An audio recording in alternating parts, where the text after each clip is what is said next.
Welcome to today's Explainer. We're bringing some massive energy today to a notoriously tricky, yet absolutely fundamental topic in the CFA Level 1 fixed income syllabus, yield to maturity. If you're prepping for the exam, or honestly just trying to wrap your head around bond pricing, you know this concept can feel like a massive roadblock. But today, we're going to break it down logically and completely simplify it for you. Okay, let's just dive straight into this. So many candidates start their fixed income prep by looking at the textbook and asking themselves this exact question. Is it just a coupon rate? Is it a discount rate? Is it some form of psychological torture invented by the CFA Institute? Look, it's a completely natural point of confusion, and getting past this hurdle is literally the first major step to mastering bond valuation. Here is our quick roadmap for today. 1. YTM concepts and the chat. 2. Real-world math. 3.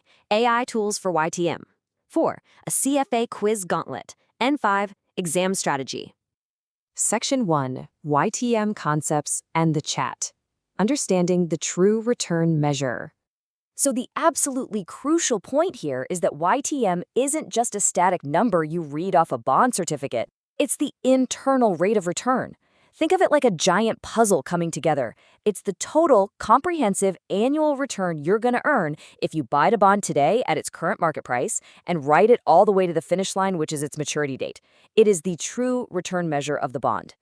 But, and this is a huge but, here is where the CFA exam is going to test you. This magical internal rate of return relies entirely on 4 strict assumptions. You buy at today's market price, you hold it till maturity, you receive every single coupon on time, and here is the big one, you reinvest those coupons at the exact same YTM rate. If you don't reinvest at that specific rate, your actual return will definitely be different. To really ground this, let's look at an actual form discussion between 2 CFA candidates. Seamless confusion right here. It hits the nail on the head. It perfectly mirrors the exact struggle most of us have at first. The coupon rate makes sense, right? It's the fixed cash you get every year. But YTM feels kind of abstract. Now, what's really fascinating here is Mahima's answer. She totally nails the distinction. The coupon is locked in stone when the bond is issued. But the YTM? The YTM is dynamic. It's alive. It constantly changes as the bond's market price fluctuates from day to day, which gives investors a real-time reflection of their actual expected return. And this brilliantly illustrates the golden rule of thumb for fixed income.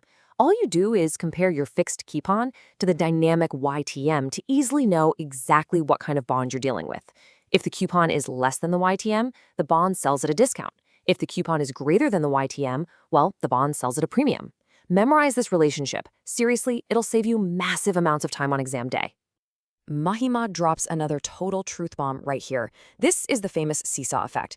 If overall market interest rates go up, your old bond with its fixed lower coupon suddenly looks pretty unattractive to investors. So to find a buyer, the price of your bond has to fall. And as that price falls, the YTM increases. Price and yield move in exact opposite directions. It is perhaps the single most important piece of logic the CFA expects you to grasp. Section 2. Real-world math. Putting numbers to the concept. Let's run through a quick setup. We have a bond priced at 950 rupees, but its face value is 1,000 rupees. Instantly, our brains should recognize that our price is lower than the face value. This tells us right off the bat that we're dealing with a discount bond. It pays a 10% coupon, meaning 100 rupees a year for 3 years. Now let's apply the logic we just learned. Since it's a discount bond, our YTM has to be higher than our 10% coupon. So without doing any heavy math yet, you already know the answer has to be greater than 10%. If you plug these variables into your trusty yet famously clunky BA2+ calculator, setting present value to -950, future value to 1,000, payment to 100, and end to 3, you compute an interest rate, or YTM, of approximately 12%. Boom, the math perfectly validates the theory. Section 3, AI tools for YTM. Modern efficiency. Okay, while you absolutely need to know the calculator math for the exam, calculating that 12% manually takes trial and error in the real world. And that brings us to how modern analysts speed things up. Using AI agents like Microsoft Copilot completely eliminates that manual math. You can instantly calculate YTM, but more importantly, you can run instant scenario analyses. You can literally ask the AI, hey, what happens to this bond's price if interest rates rise by 1%? It simulates the impact instantly, helps you compare multiple bonds across a portfolio, and ultimately brings massive concept clarity to your daily workflow. It's a real game changer. Section 4, CFA Quiz Gauntlet, Active Recall Challenge. All right, time to mentally lock in your answers. Question 1. A bond is trading at a discount. Its YTM is A, less than coupon, B, equal to coupon, or C, greater than coupon.